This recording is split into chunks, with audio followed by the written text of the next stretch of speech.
सोलापूर महानगरपालिकेच्या नगररचना विभागाच्या वतीने सोलापूर शहरातील विविध भागांमध्ये सामाजिक अंतर, पार्किंग जागा तसेच नियमानुसार खुल्या ठेवायच्या जागांमध्ये करण्यात आलेल्या अनधिकृत बांधकामावर शनिवारी पुन्हा कारवाई करण्यात आली।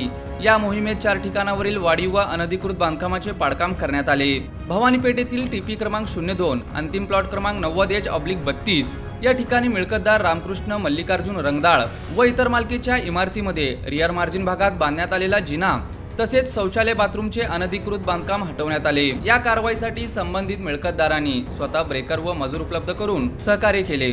याशिवाय बालाजीनगर येथील श्रीकांत चोपडा आणि सलगर वस्ती येथील सय्यद मदनी यांच्या अनधिकृत गाळ्यावर कारवाई करण्यात आली।